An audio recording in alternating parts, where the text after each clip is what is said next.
YouTube gardener, this is Marcelina at CashewGreens.com. In today's video, we're going to do more seeds germination. Alright guys, in a recent video, we learned how to germinate paper seeds using the 5 different methods of propagation. I hope you guys watched the video. I tried to keep the video a little bit shorter, but because of the different procedures that we covered on that video, it took a little bit longer. We can't skip the procedure. It is a step-by-step process.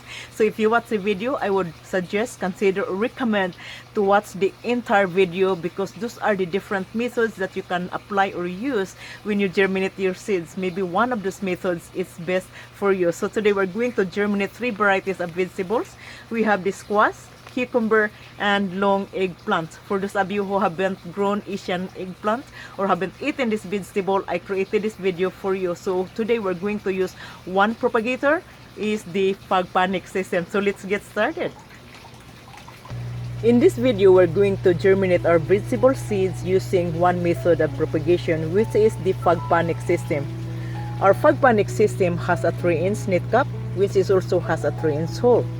Now, in our previous video, when we propagated our green beans or asparagus beans using the same method, we used the smaller net cap and supported the hole with a masking tape, like what you see here. Now, I found out that my partner did not apply the tape. Instead, he kept this 3-inch net cap here and placed the smaller net cap on top of it. Then placed the seeds and put the insert on the top. What an awesome idea. That's my man. The next seeds that we are going to germinate is the long eggplant. Long eggplant has a smaller seeds like what you see here. So it is not a good idea to place the seeds in the net cap because of the holes. The seeds will fall through. So what we're going to do here, we're going to use a GP plug to sow our seeds. So when you use this media, you need to soak them in warm water 60 seconds or 1 minute. Then squeeze the remaining water and place your seeds in the hole. Then put it in the propagator and cover with the insert. Then after you cover the insert, label them.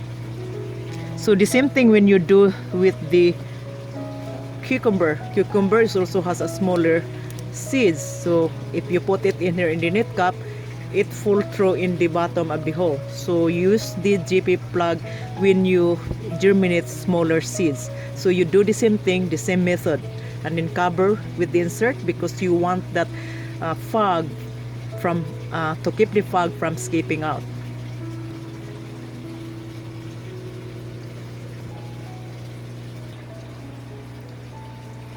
I would recommend to sow 2 seeds just in case one seed doesn't sprout. Just press a little bit down and then place in the propagator. Then after you place in the propagator, put the insert and then label them. Okay, so we germinated our beans. Alright, so we propagated or germinated our seeds. We have the squash, cucumber, and eggplant. We label them. And for the seeds that are smaller, use the GP plug and sow your seeds. The bigger seeds, you can just place it directly to the net cap. Now, make sure that your propagator has the perfect environment. The water has to be warm.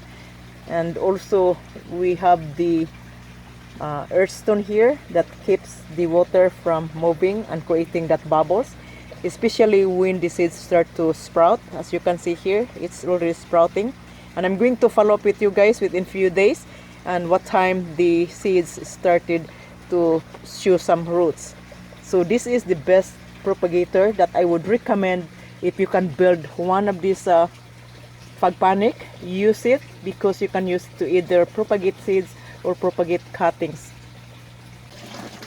This is the end of our video for today. Thank you for watching, and if you like the video, please consider to subscribe if you haven't subscribed yet.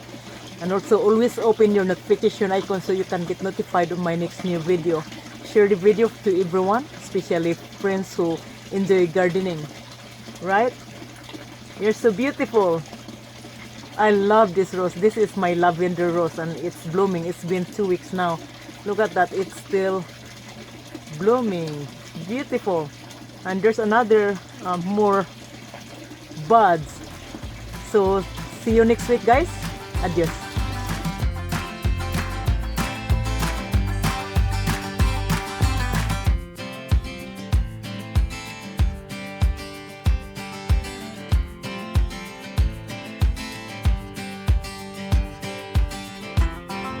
Subscribe. Subscribe. Subscribe. Subscribe. Subscribe. Subscribe.